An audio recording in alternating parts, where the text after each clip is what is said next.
Cada conexión abre una nueva posibilidad. Aquí unimos ideas, personas y experiencias que transforman vidas. El siguiente episodio tiene fines de entretenimiento, informativos y educativos. Las opiniones expresadas pertenecen únicamente a los invitados y no representan necesariamente la postura de Conexión ni del equipo de producción. Este contenido no sustituye la valoración, diagnóstico o tratamiento de un profesional de la salud. Si tienes dudas o buscas orientación, te recomendamos acudir con un especialista. Hola mi gente bonita, ¿cómo están? Estamos en conexión con Cristian Aguilar, yo soy Cristian Aguilar y el día de hoy les tengo un tema genial que les va a llamar mucho la atención porque es algo que le pasa a los papás cuando tienen hijos con algún trastorno de neurodesarrollo y también con hijos que son neurotípicos. Para esto tengo una gran invitada que ya ha estado anteriormente conmigo y que no me imaginaba platicar de este tema con otra terapeuta, y es mi Ceci Manero. Mi Ceci, ¿cómo estás? Hola, muy bien, ¿y tú? Bien, aquí pues echando este tema que va a estar bien sabroso. Es un tema que es bien tabú todavía para muchos papás y yo creo que les da mucho miedo, ¿no? Es bastante el miedo que les da y pues lo que buscamos hoy es platicarlo desde un punto terapéutico, respetando todas las ideas, creencias de las personas. Vamos a tocarlo desde un punto terapéutico más científico, este tema, y hoy vamos a platicar de la masturbación desde los más chavitos hasta los muchachos adolescentes. ¿Cómo ves, mi Ceci? Está perfecto. Creo que es uno de los temas más interesantes o más importantes que a veces los papás no lo platican o no lo dicen por miedo, por tabú, pues por nuestras creencias, por las cosas que de repente nosotros tenemos como familias y que finalmente es una de las cosas que más les complica, ¿no? O sea, que no saben qué hacer a veces y no saben a quién preguntar. Entonces, si de por sí es bien difícil cuando hablamos con una de niños neurotípicos, ahora cuando estamos hablando de niños con algún trastorno del neurodesarrollo, pues obviamente para ellos es mucho más complicado entender qué es lo que está pasando. Y lo vamos a ver en diferentes etapas de desarrollo. Por eso lo que vamos a hacer hoy es empezar a platicarlo desde que son pequeñitos. Y nos vamos a ir subiendo hasta los adolescentes, ya que las características son diferentes, el por qué se realiza la actividad de autoestimulación en los genitales va siendo diferente con cada desarrollo. Y pues para poder explicarlo un poco mejor, pues vamos a empezar con los más chavitos, con los niños. Ceci, ¿por qué se estimula a los genitales un niño pequeño? ¿Qué pasa ahí? Porque luego las escuelas como que a mí me toca que me llaman y es que se está tocando, haz de cuenta que el niño mató a alguien. Entonces, la verdad son bien fuertes como la reacción que tiene el adulto. Pero ¿por qué lo hace un niño? Fíjate que lo primero que tenemos que pensar es que la masturbación es algo natural, o el autoconocimiento o el conocimiento de nuestro cuerpo es algo totalmente natural, que se da en todos los niños, en todas las personas y en las diferentes etapas.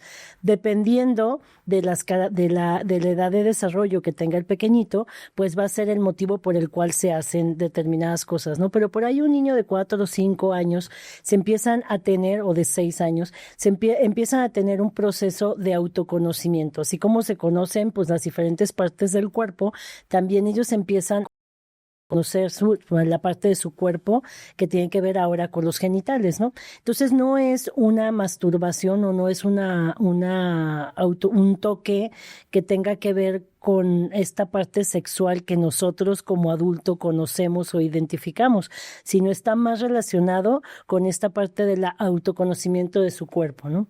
Y bueno, pues obviamente da ciertas sensaciones y cuando hablamos de un chico con un trastorno del neurodesarrollo, pues también podría estar relacionado con esta hipersensibilidad o esta hiposensibilidad sensorial que tiene que ver también con las situaciones que así como ellos tienen una hiper o una hiposensibilidad táctil en los brazos, en las piernas, etcétera, pues también la tienen en los genitales y eso puede ayudarlos a ellos a veces también a autorregularse. Entonces tiene uno que identificar específicamente específicamente el motivo por el cual están tocándose en ese momento, ¿no?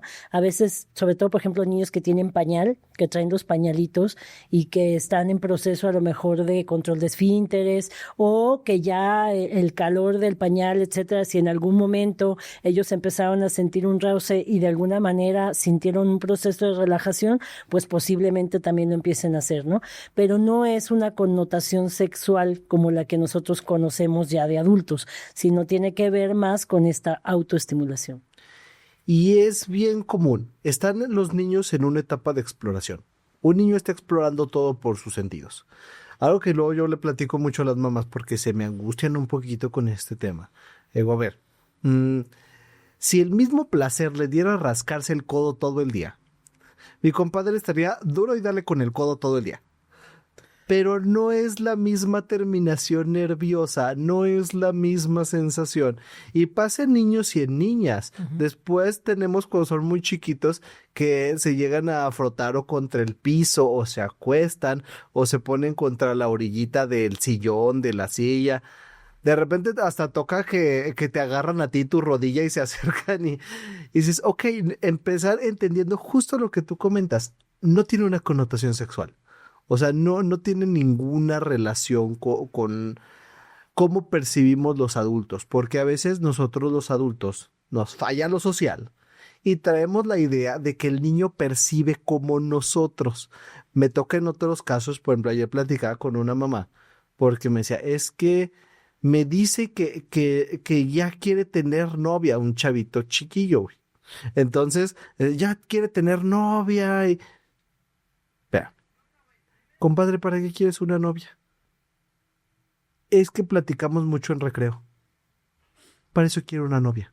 O sea, listo. O sea, eso es lo que quiere de una novia. O sea, pero nosotros nos vamos a la cabeza del adulto. Entender justamente pues esa parte que es una conducta de autorregulación y que pues muchas veces el chiquitín está explorando, es una forma de explorar.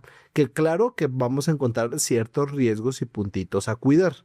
Claro, y que tenemos que aprender también a identificar lo que es el trastorno del neurodesarrollo. En el caso que estamos hablando explícitamente en cuestión de autismo, pues toda esta parte de las dificultades de habilidades sociales que ellos presentan y que a lo mejor en el caso de otros niños de la misma edad, desde el punto de vista neurotípico, pues nosotros ya como papás, desde chiquitos, les empezamos a enseñar cuál es la parte del cuerpo que no deben de tocar en público, qué cosas son las que no deben de hacer con determinadas personas, con quién no se pueden acercar, con quién sí, cómo te puedes subir o sentar arriba de una persona, etcétera, ¿no? O sea, nosotros ya desde chiquitos empezamos a inculcar toda esta parte de la educación sexual.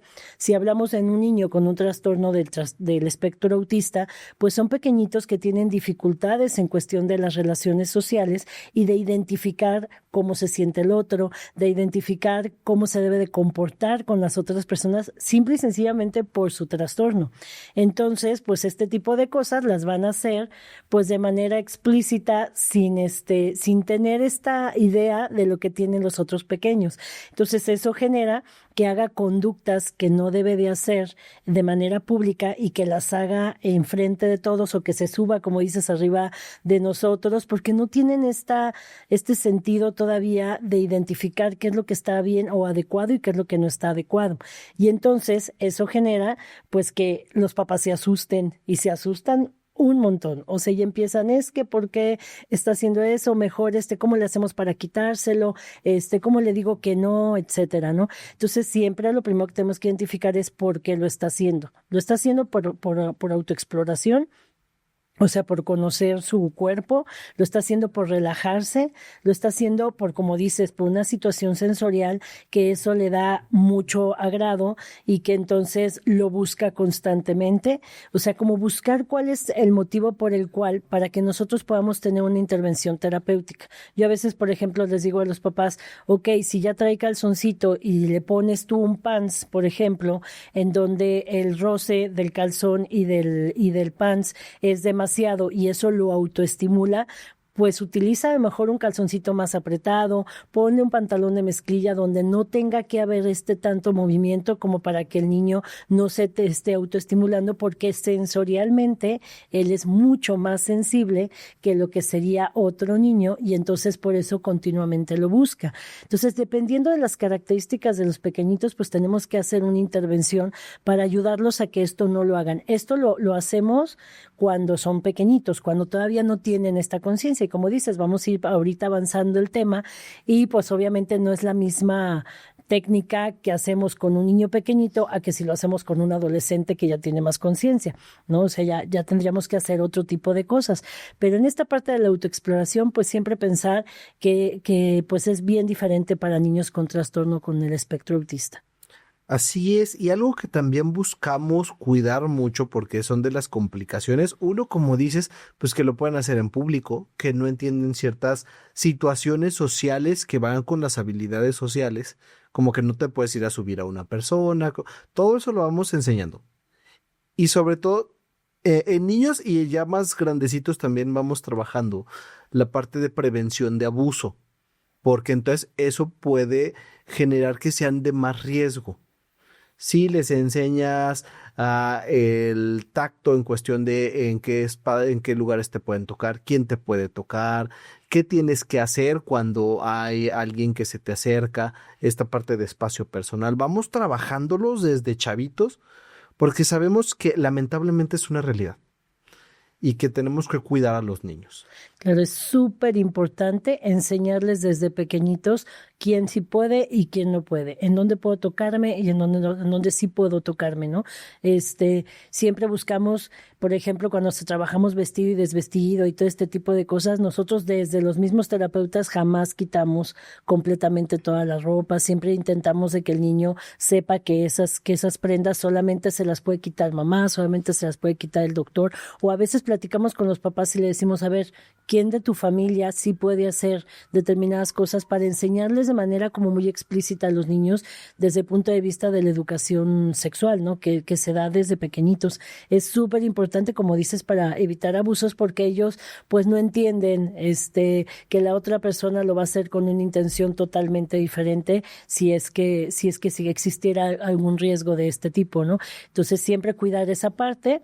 Cuidar también muchísimo cuando hay alguna situación de que esto es excesivo, o sea, cuando hay una situación, por ejemplo, de estar tocándose continuamente, en donde llega a lastimar su cuerpo, en donde llega a rozarse o en donde llega a tener alguna situación así, o que se ponga en riesgo, porque, por ejemplo, yo tenía una pequeñita que se subía a las esquinas de las mesas o de las esquinas de las sillas, entonces, pues lógicamente, al estarse frotando se lastima a la pequeña, ¿no? Entonces decir, a ver, esto no lo podemos hacer aquí, esto no se puede hacer de esta manera y buscar alguna alternativa para que le ayude a bajar ese nivel de necesidad sensorial y que evite esa conducta. Sí, la frecuencia puede llegar a traer compulsiones, las compulsiones nos pueden llegar a traer lesiones por tanta fricción que pueden hacer los niños y las niñas en su área genital.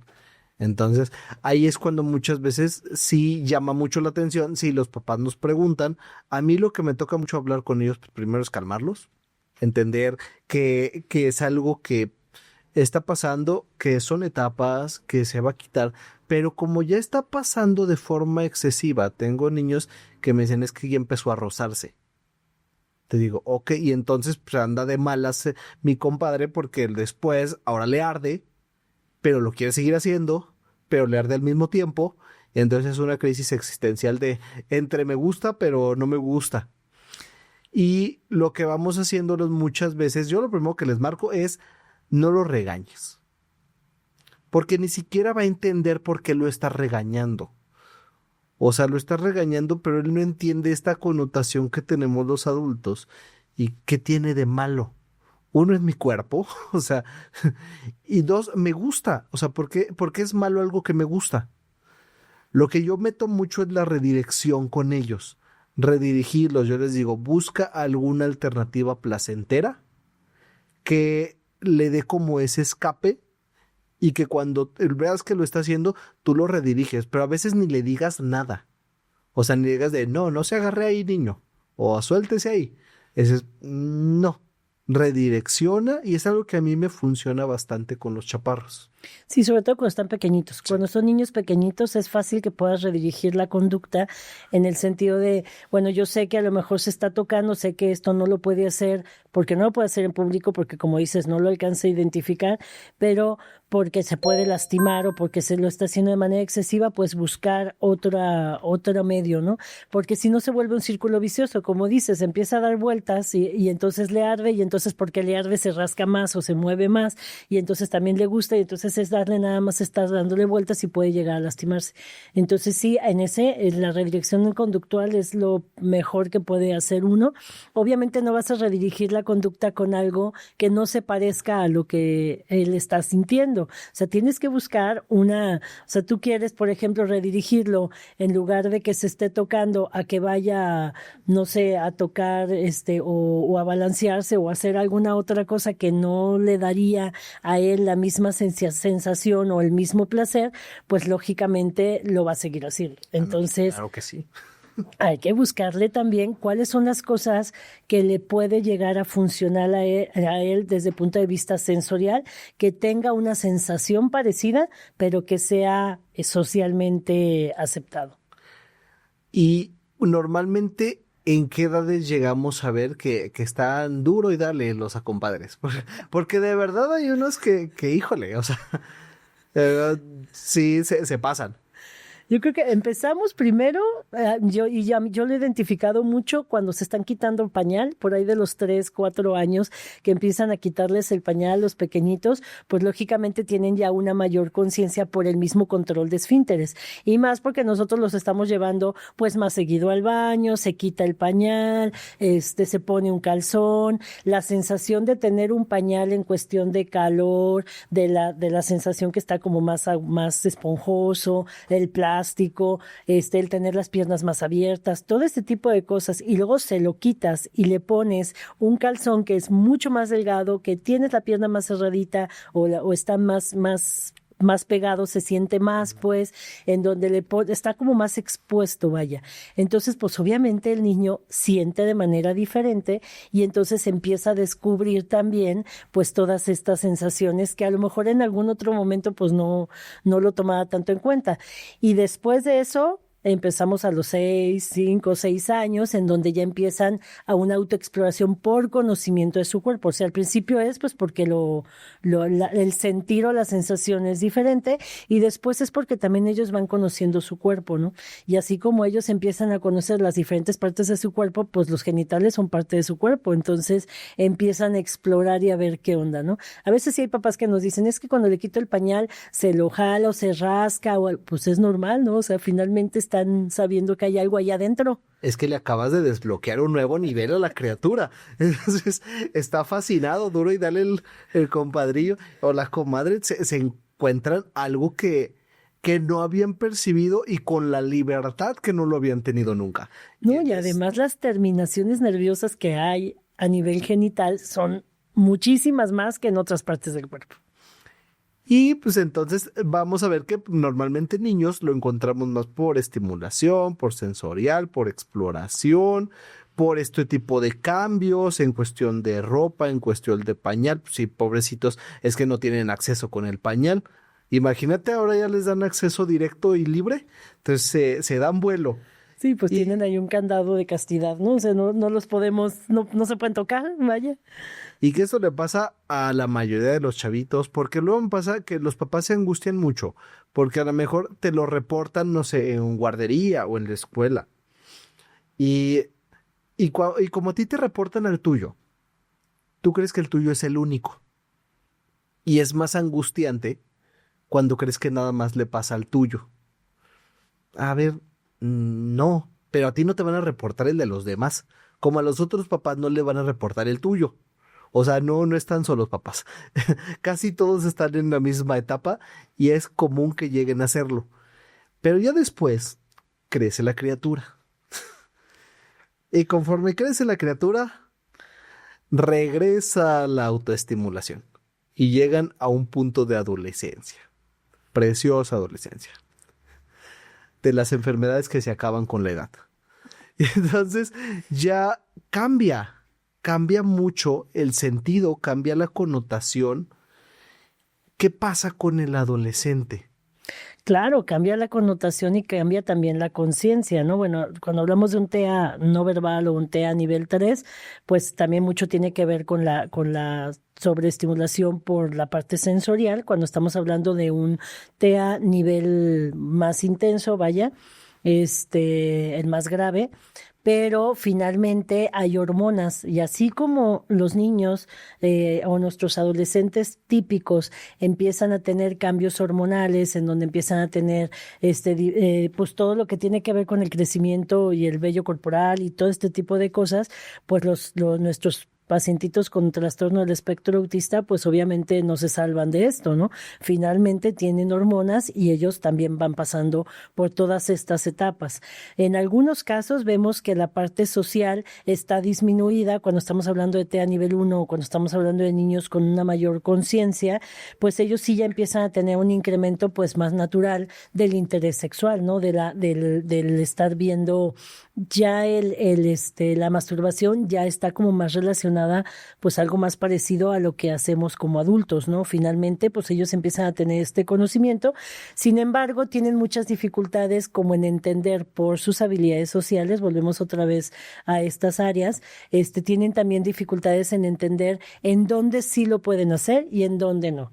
Porque a poco no, todos los adolescentes en algún momento se masturbaron, pero finalmente pues no lo van a hacer en público, ¿verdad? Lo van a hacer en su cuarto porque saben que esta connotación pues no la pueden hacer en otros lugares. Y en el caso de nuestros pequeños con espectro autista, pues lo van a hacer en donde caiga. Entonces, y muchas veces de esta parte en público, y entonces los papás se súper espantan y piensan que son los únicos, como bien dices, que son los únicos que se masturban y que los otros niños no. Y dices, claro que no. O sea, por supuesto que todos tenemos un proceso de autoconocimiento que es totalmente natural. Paréntesis, mamá, papá, si están viendo esto, yo no hice nada.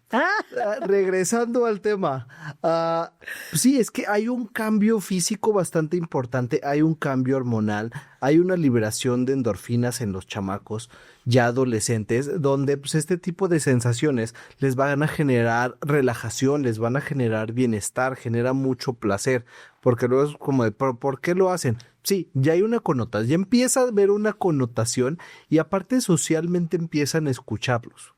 Empiezan a escuchar a compañeros que te dicen, no, es que yo ya, y que sí, les va a pasar a los chavos. Y también porque es muy relajante, es agradable, genera placer, genera una sensación de bienestar. Porque luego la pregunta es ¿por qué lo hacen? Pues es que si se sintiera feo no lo hacían. Bueno, 2 que 3 a lo mejor sí, pero no la mayoría. Y sí, es algo que en los neurotípicos no es tan evidente porque el neurotípico se cuida, el neurotípico sabe como ciertas reglas sociales y por eso no, los papás no se dan cuenta. Pero nomás los papás. Regreso yo, mamá, yo no. Porque finalmente todo este tipo de bromas que hacen los adolescentes con sus pares, ¿no? O sea, que empiezan a decir cosas, empiezan a burlar, etcétera, y que nuestros chicos, por este pensamiento rígido, pues a veces no alcanzan a identificar que, por ejemplo, pues eso lo pueden platicar con sus amigos y echar relajo con sus amigos y hacer algunas bromas con sus amigos, pero que no lo pueden hacer con el maestro, no lo pueden hacer con papás, ¿no? Tengo de ahí, por ejemplo, un ejemplo súper claro que la verdad nos costó muchísimo trabajo y que creo que son de las cosas que tenemos que cuidar mucho a nuestros pequeñitos. Tuve un paciente que estuvo en una escuela y que estaba más pequeñito y se iba a la secundaria, con los de secundaria, y entonces los de secundaria, cotorreando con este chaparro, le empezaban a decir que a que no ves películas o cosas pornográficas, o a que no ves cosas que a que no vas y le tocas las pompas a la maestra y todo ese tipo de cosas, ¿no? Y nuestro chico, por querer ser aceptado, pues iba y lo hacía y empezaba a tener como este tipo de connotaciones.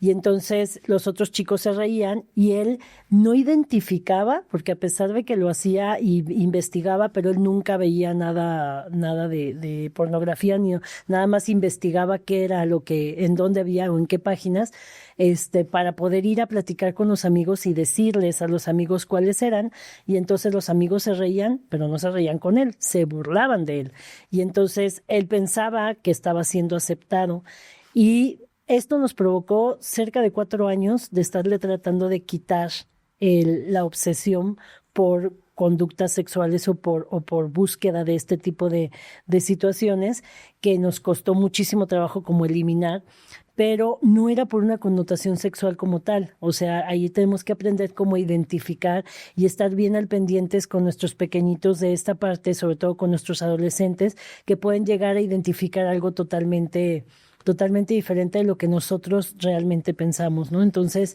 estuvimos como trabajando mucho con él para evitar este tipo pues de conductas que los otros chavos lo hacían de broma, y él, por su pensamiento rígido, le costaba mucho trabajo entender que eso no se debía de hacer, hasta que obviamente le enseñamos y le explicamos y demás, y dejó de hacerlo, ¿no? Pero costó trabajo por esta parte y porque las demás gente se reía, ¿no? Sí, muchas veces, como dices, viene de una parte, de una parte social. Esta parte social pues llega a como empezarlos a dirigir a ciertas conductas. También pasa igual con chicos que está en tercero de primaria, pero ya se quiere juntar con los de sexto. Entonces, como de, no, o sea, no podemos permitir eso porque de verdad hay una mentalidad muy diferente. O sea, serán niños, pero estos ya están más encaminados a una adolescencia. Uh-huh. Entonces yo sí busco y lo platico con los papás como de, no, este chavito de 9 no puede juntarse con este de 14, porque el de 14 ya tiene otra mentalidad muy diferente. Y el cerebro de este más pequeñito no está listo para la información que va a recibir. Y puede ser muy impactante las imágenes que lleguen a ver. Por eso también pues cuidamos mucho contenidos, cuidamos mucho esta parte de pornografía, porque aparte de la pornografía les da una idea y una connotación que no tienen nada que ver. Uno, no están listos. Y dos, no tienen nada que ver con lo que es una relación sexual real. O sea, entendemos uno de adulto que dices, eso es una actuación, eso es un trabajo de la persona y es una escena, no es así. Pero ellos, como chavitos, no tienen la madurez para comprender que no es así. Y es súper importante explicarles esta parte, o sea, y ser muy abiertos como papás en escuchar por qué dicen determinadas cosas, por qué hacen determinadas cosas, para que nosotros podamos explicarles bajo sus características, ¿no? Recuerden en la rigidez de pensamiento que tienen estos chavos, y entonces en esa rigidez de pensamiento a veces se quedan, como dices, con lo que vieron en alguna página o con lo que vieron en alguna situación de internet o con lo que le dijo algún compañero, que la gran mayoría de las veces pues no es real y no es verídico, y que ellos de alguna manera lo toman, pero lo toman de manera inflexible y quieren seguir la regla como lo observaron, ¿no? Entonces, el trabajar con ellos la sexualidad es súper importante, tanto nosotros como terapeutas, que a veces también nosotros como terapeutas nos andan quitando nuestra tranquilidad, ¿verdad? Por estar platicando este tipo de cosas, porque a veces si llegan y preguntan cosas que otros chicos neurotípicos no preguntan, o sea, cosas que realmente para ellos son importantes y que son cosas que tú no puedes sentir pena con ellos, ¿no? O sea, tienes que escucharlos y después de escucharlos poderles explicar qué es lo que está pasando, y como papás igual explicarles a los chicos lo que es, para poderlos ayudar a tener una mejor identidad o entender mejor estas áreas, y que no vayan a tener problemas cuando ya estén con sus compañeros o estén en la escuela, porque esto que nosotros podemos platicar en casa lo vamos a escuchar en la escuela y lo van a escuchar de manera distorsionada. Entonces, si nosotros como papás no se lo explicamos a los chavos, o nosotros como terapeutas no se lo explicamos a los chavos, ellos lo van a aprender y lo van a aprender de una manera distorsionada. Y acaba siendo un ciego guiando a otro ciego. Porque el otro adolescente está igual o más confundido que nuestro muchacho. Entonces, viene mucha más confusión. Y como lo comentas, Ceci, yo creo que lo principal es la apertura de los papás, la comprensión de los papás, A veces me llegan a decir, es que pues me contó y ya no me cuenta, pero no le dije nada. No, pero el gestote que hiciste, o sea, no tuviste que decir nada, ¿eh? Con ese gesto lo hiciste todo. Y entonces perdemos esta confianza y perdemos esta cercanía con los muchachos en estos temas, donde por supuesto que van a ir a refugiarse en otro lugar, ya sea en los amigos, ya sea en internet, que hoy está como muy utilizado, y entonces tenemos mucha más confusión con la parte sexual con los muchachos en cuestión de genitalidad, porque no hay un adulto que pueda generar una guía en toda esa parte. Y pues al final del día, si el chavo no, o la chava no se sienten cómodos consultándolo con un adulto o con un terapeuta, que también he tenido terapeutas de muchachos que me dicen, Cris, yo dejé de ir, tengo una chica, sobre todo ahorita platicando con ella, en la semana me decía, es que yo ya no quise ir, Cris, me dice, porque un día conté esto, me dijo, si tú hubieras visto la cara que hizo. Y es una chica con un grado de autismo 1. Entonces dije, si ella notó tu gesto facial, así ha de haber estado tu gesto facial de desaprobación. Y por supuesto que se cerró totalmente. Y entonces viene mayor riesgo de un abuso sexual. Viene esta parte de culpa que podemos muchas veces generar si no les ponemos la atención y no les damos esa apertura. Porque que tú le generes culpa a un muchacho, a un niño, por la estimulación o por la masturbación, no significa que lo va a dejar de hacer. Lo único que vas a generar es que esté todo ansioso, buscando que tú no lo veas, pero lo va a seguir haciendo, nada más que con culpa. Y al final del día no resolvimos nada. Creo que agregamos cosas que sí van a generar una dificultad en el desarrollo de estos chavos. Y súper importante para los niños, para los chavos o los adolescentes, como bien dices, escucharlos, porque finalmente acuérdense que tienen dificultades en entender las intenciones de las otras personas. Y cuando estamos adolescentes o cuando están adolescentes, pues obviamente el bullying o los comportamientos que tienen los chavos muchas veces tienen una doble intencionalidad y ellos no alcanzan a comprender cuál es esta doble intencionalidad. Entonces, si tú como papá o como terapeuta no le permites esta escucha y ellos no escuchan todo lo que nosotros le podemos decir con respecto a las intenciones de las otras personas, pues están mucho más vulnerables a que les pueda suceder alguna otra circunstancia, ¿no? Y sí, como bien dices, muchas veces les genera como mucha culpa, nada más por el hecho de que nosotros o muchos papás evaden el tema por pena, por ellos mismos, ¿no? O sea, estamos en una ciudad que es una ciudad todavía muy religiosa, y que tiene como todavía muchos estos tabús. Digo, poco a poco se ha ido como disipando los tabús sobre la sexualidad. Sin embargo, todavía están muy en esta parte de mejor dile tú, papá, o mejor dile tú, no, a ti te toca porque eres la mamá, o a ti te toca porque eres el papá, y tratan de no platicar de este tema, ¿no? O sea, como que este tema genera como mucho miedo a los papás de que obviamente el chavito está creciendo y está empezando a querer pues saber otro tipo de situaciones. A veces no les dejan expresar así tal cual lo que ellos quieren decir y las palabras que ellos quieren decir por el simple pena, ¿no? O sea, de repente tengo un grupito yo de 3 chavos ya adolescentes, pues están entre los 14 a los 17 años y lógicamente hombres y con toda esta hormona puesta que todo el tiempo quieren estar hablando acerca de palabras, por ejemplo, porque ni siquiera a veces me hablan de la sexualidad, sino de palabras como muy sexuales, groserías, o palabras antisonantes, y después empiezan a hablar pues de lo que ellos escuchan con los otros compañeros que dicen, es que los otros compañeros se la pasan haciendo movimientos o se la pasan hablando de a ver quién avienta la pipí más lejos, o sea, como que este tipo de cosas lo hemos escuchado en las escuelas, por eso es que sabemos que esto sucede en las escuelas, ¿no?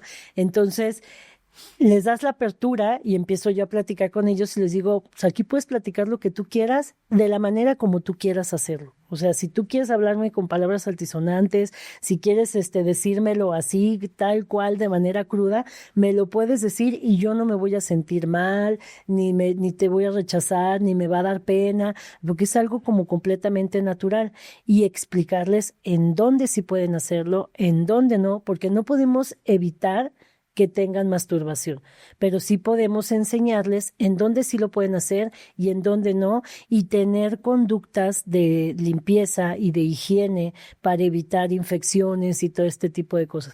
Obviamente no le vamos a enseñar cómo hacerlo, pero sí le vamos a decir y le vamos a redirigir para que ellos sepan que lo pueden hacer cuando ellos están solos, con las manos limpias, con ciertos cuidados higiénicos para evitar cualquier situación. A veces nos preguntan cosas como de sueños, los sueños húmedos, de por qué, así literal, por qué se me para o porque te dicen este tipo de palabras así como muy naturales. Y bueno, le tienes que explicar fisiológicamente por qué suceden ciertas cosas y por qué y cómo lo puede resolver, ¿no? Vas enseñando, vamos guiando y vamos guiando desde sí esta parte genital, pero empezando también mucho por la parte social. A mí me pasa mucho, fíjate, que luego yo platico, sobre todo con los que ya son adolescentes, 15 años, 16 años, porque a veces el mismo ambiente familiar o el mismo ambiente de los papás me toca que busca mucho infantilizarlos y hacerlos sentir como si fueran niños eternos. Y no son niños eternos, son adolescentes. Y entonces, aguas con que digas una mala palabra, o sea, porque no se permite. Y lo que yo voy cambiando con ellos en lo social es que después quieren interactuar con los otros jóvenes como si ellos fueran niños y van a generar un rechazo. Porque si llegas con temas muy infantiles con el otro muchacho de 15, 16 años, pues a lo mejor no van a encajar en los temas. Entonces sí me toca de repente trabajar esa área con mis muchachos adolescentes, hasta el cómo hablar, el qué preguntas hacer, el cómo iniciar conversaciones, porque ya es diferente. Yo les digo mucho en esa parte social, cuando llegan al grupo de adolescentes, le digo, ahí les va lo difícil. Todo lo que aprendieron de niños ya no sirve. Dije, ya sé, tienen un montón aprendiendo. Ahora vamos a ver cómo interactúa un adolescente. Entonces, vamos viendo toda esa parte, pero quitarnos de la idea de que un niño, un muchacho, porque hasta de repente uno lo dice, un muchacho de 15, 16 años ya no es un niño. De 13, 14 años, hoy cada vez lo hacen más chavitos. Uh-huh. Entonces, cada vez más chavitos están como ya desarrollándose más y uno dice, no, yo estaba jugando cartas de Yu-Gi-Oh en ese tiempo. Entonces, sí es como muy llamativo. ¿Qué recomendación hacemos desde niños con un grado 3 de autismo, con un nivel 3, a muchachos de un alto funcionamiento o lo que antes era un síndrome de Asperger? Siempre tenemos que explicarles a los papás que hay que enseñarles de manera como muy explícita las cosas. Acuérdense que ellos no infieren o que les cuesta mucho trabajo este proceso de inferencia. Entonces hay cosas que a lo mejor nosotros lo entendemos como de manera muy natural. Por ejemplo, no sé, en un adolescente, ¿no?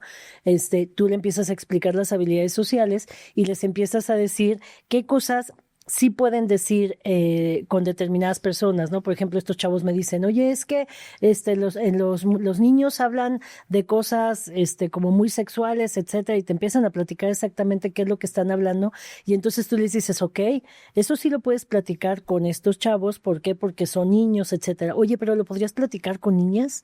¿Cómo crees que se sentirían las niñas si tú empiezas a platicar de diferentes cosas sexuales que corresponden a los hombres? Estas cosas, pues lo platicas con hombres, estas cosas las puedes platicar con mujeres, con los hombres te puedes jugar, no sé, aventar, como ser más bruscos, con las mujeres no lo puedes hacer porque pues son más, por esta connotación como más social. Entonces tenemos que enseñarles de manera como muy explícita las cosas. Ok, esto no lo puedes hacer aquí, pero lo puedes hacer en tal lugar.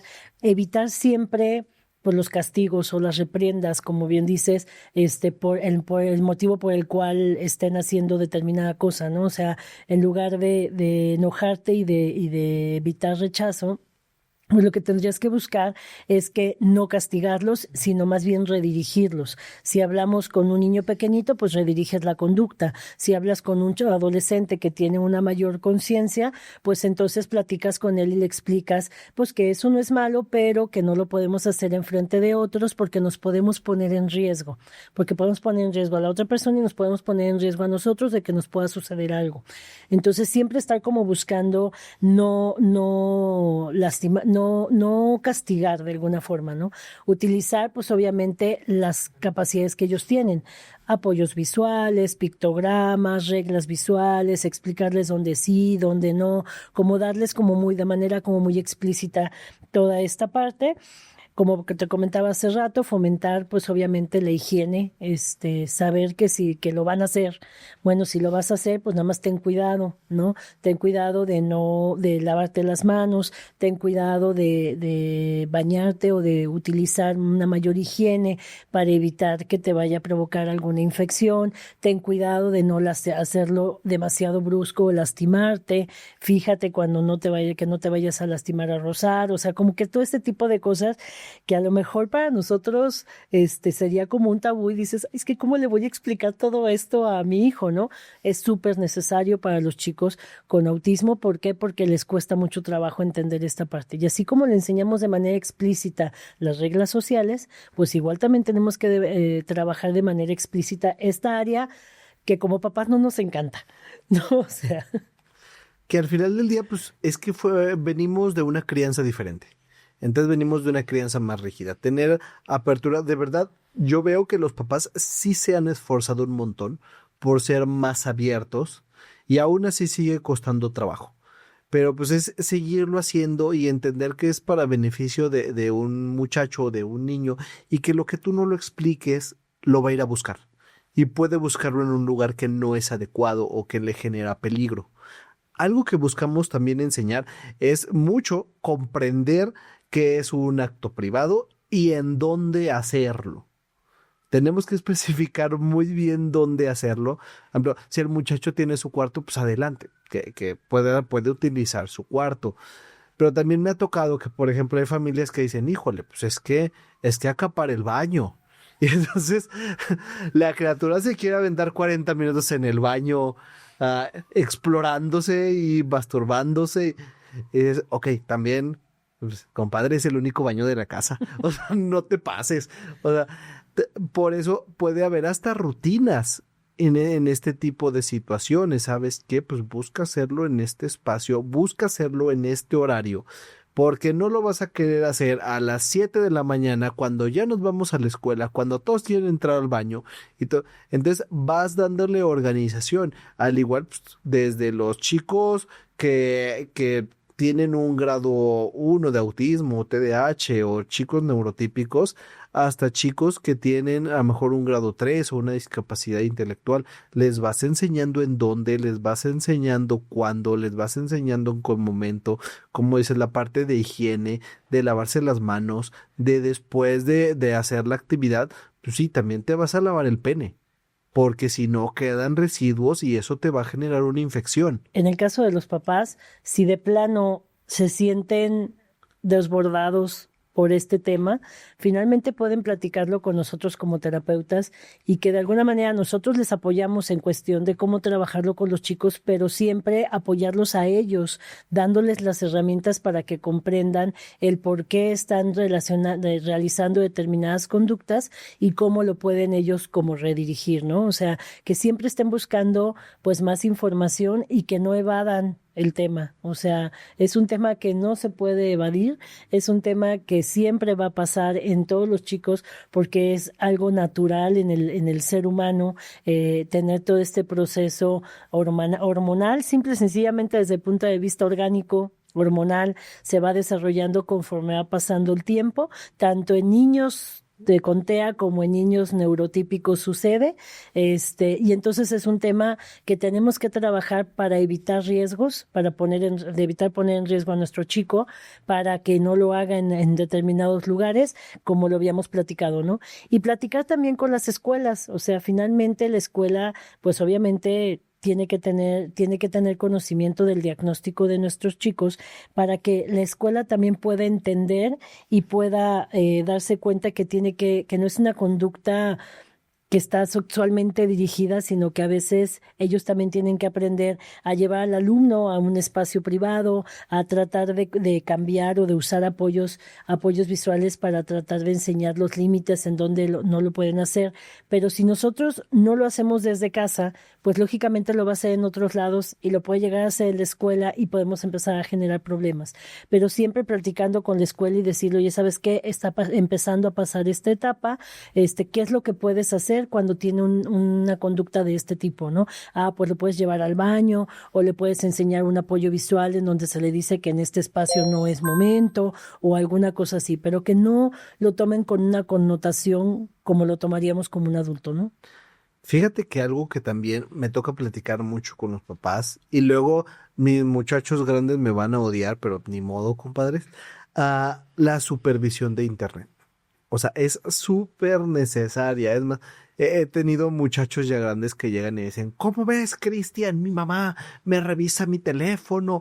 Y como yo creo que esperando y sí, los quiero un montón y sí, los entiendo, la molestia entiendo, pero sí digo, híjole, si fueras mío, te lo revisaba el triple. Pero pues, es que la labor de los papás es cuidar a sus hijos y que sus hijos estén bien. Punto. Esa es la labor. Pero sí, hoy por hoy, desde pornografía, desde juegos en línea, desde que hablan con desconocidos en los juegos, desde que me tocó uno que aún en YouTube Kids le salió un video como infantil, pero que decía groserías para chiquitos. Entonces, o sea, híjole, o sea, sí necesitamos estar cuidando, sí necesitamos acercarnos con personas que sepan mucho de aplicaciones, de bloqueos, de poder revisarles el historial, porque sí es necesario. Yo sé que los jóvenes adolescentes van a decir que no, que ellos se la saben de todas, que ellos son inmortales, que a ellos no les pasa nada. Es este superadolescente que tenemos que siempre trae la idea de que a ellos no les va a pasar. Le va a pasar a todo el mundo menos a ellos porque todos son tontos menos ellos. Entonces, cuiden de verdad mucho qué están revisando en internet los muchachos. Sí, porque hay muchas cosas que a lo mejor están viendo, no sé, videitos de TikToks, porque me ha pasado, que están viendo videos de TikToks y de repente de ahí les mandan enlaces para que se puedan meter al WhatsApp y empiezan a pedirles cosas que no deben de pedirles, como, no sé, en ropa interior, fotografías, y los envuelven súper fácil. O sea, la verdad es que hay que estar súper al pendiente de lo que están viendo y de estar revisando qué es lo que tienen en su teléfono para poder observar si hay alguna conducta de riesgo que tuviéramos que cuidar y que enseñarles, ¿no? Porque ellos, con tal de ser aceptados socialmente, a veces pueden llegar a hacer cosas que no deben de hacer. ¿Cuándo ir a terapia? Entendemos que son normales las conductas de autoestimulación genital, de masturbación. ¿En qué momento podemos o necesitamos ir a terapia con los muchachos? Cuando tenga conductas como muy compulsivas, porque a veces esto se convierte en un trastorno obsesivo compulsivo, empiezan como con obsesiones muy marcadas y cuando se empieza a hacer como muy compulsivo hay que tener cuidado con ellos. Cuando se lastiman, que eso ya lo habíamos platicado cuando estaban un poquito más pequeñitos, que se empiezan a rozar o se empiezan a sangrar algunos de ellos, o se jalan de más, o sea, se pueden llegar a lastimar, vaya. Cuando empiezan a ver este tipo de cosas es bien importante. Cuando por más que le decimos que es privado, lo hacen de todas maneras en público o se empiezan a subir demasiado a las personas y nada más están buscando esta necesidad como de autoexplorarse. es importante, y cuando pues ellos no entienden esta parte de cómo comprender este tipo de situaciones, pues entonces hay que ir con un terapeuta y que el terapeuta obviamente también les ayude a ustedes a explicar como papás qué es lo que está sucediendo con ellos, ¿no? Y sobre todo, y bien importante, porque eso solamente nosotros como papás lo podemos ver o como adultos lo podemos ver, si pudiera haber alguna situación de abuso, ¿no? Sí nos tocó, por ejemplo, no sé, ya muchos años, de unas gemelitas con autismo nivel 3, en donde empezaban a tener como conductas masturbatorias, pero pues nosotros veíamos que era como algo como muy sensorial y demás, y cuando una de esas lleva, por ejemplo, la llevamos al baño y empezamos a ver sangre y empezamos a ver otro tipo de cosas que se veían más como un abuso, más que una situación de la propia niña. Es súper importante, obviamente, llevarlos no solamente al terapeuta, sino llevarlos al médico, llevarlos al pediatra, estar checando, etcétera, para tratar de evitar este tipo de cosas, ¿no? Que eso no lo haríamos únicamente con los niños con TEA. Lo hacemos con todos los niños, ¿no? O sea, hasta los niños neurotípicos. Pero hay que pensar que nuestros chicos es más difícil que nos digan qué está pasando, que desde el punto de vista verbal, aun cuando sean niños verbales, o sea, aun cuando sean niños que pueden hablar, es difícil que nos puedan decir lo que está sucediendo que otro niño particular, ¿no? Entonces tenemos que estar mucho más al pendiente. Buscamos eso, cuidar mucho conductas y situaciones de riesgo y pues, entender que este punto es normal, pero siempre tenemos que estar echándoles un ojo y para eso nos sirve perderle la pena al tema. Y bueno, mi Ceci, antes de cerrar, ¿algún comentario que les quieras dar a los papás o a las escuelas o hasta a los mismos adolescentes? Algo, ciérrales con ellos. Creo que lo importante es, como les decíamos desde un principio, es una conducta totalmente normal, es una conducta que todo mundo hacemos o hicimos en algún momento, que están en proceso de exploración, que ellos están creciendo y que a papás pues pierdan el miedo, no evadan el tema, traten de observarlo de la manera más natural posible. Adolescentes, explíquenle a la persona que más confianza le tengan, ahora sí, ya sea papá, mamá, al terapeuta o a las personas que ellos decidan que puede ser una persona confiable, pues también que les puedan preguntar absolutamente las cosas, ¿no? O sea, que le pregunten las cosas que ellos tengan como de dudas, porque solamente los adultos somos los que les podemos dar una mejor información. Como bien dices, si tú vas y le preguntas a otro adolescente o a tu amigo, pues es un ciego guiando a otro ciego. O sea, te va a estar igual de desinformado que tú. Entonces es preferible que lo platiques ya sea con papá, con mamá o con la persona que le tengas más confianza para que te podamos dar una explicación real y clara. Y papás, cuando este niño llegue y te platique, pues no evadas, no pongas caras de susto, y trata de respondérselo de la manera más natural posible.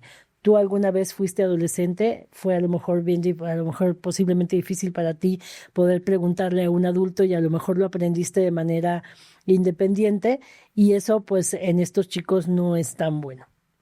Muy bien, mi Ceci. Antes de cerrar, ¿dónde pueden contactarte? Redes, ¿cómo te contactan? Bueno, ya saben que estamos en Connection Therapy Center, por ahí estamos nosotros dos como esposos del trabajo, que estamos ahí.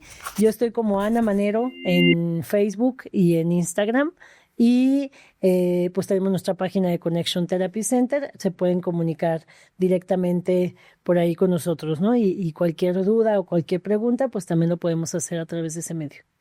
Y recuerden seguirnos en redes sociales, métanse a YouTube, suscríbanse.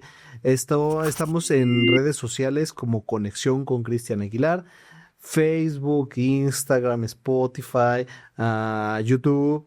Métanse, vean todo el contenido que está apareciendo, está muy bueno y déjenos sus comentarios sobre qué temas les llegan a interesar. Porque si a ti te interesa, muy posiblemente a otros papás también les es un tema importante. Mi Ceci, pues muchísimas gracias por compartir este tema, por poder platicar sobre la masturbación con nuestros desde chavitos chiquititos hasta nuestros grandotes, desde nuestro neurotípico, nuestros TDAH, nuestro autismo grado 1 hasta nuestros muchachos de autismo grado 3, que pues lo que buscamos es generar información para los papás. Muchísimas gracias, mi Ceci. No, gracias a ti por invitarme y pues aquí seguimos. Y nos vemos en el siguiente programa, mi gente bonita. Les mando un abrazote y que tengan un excelente día.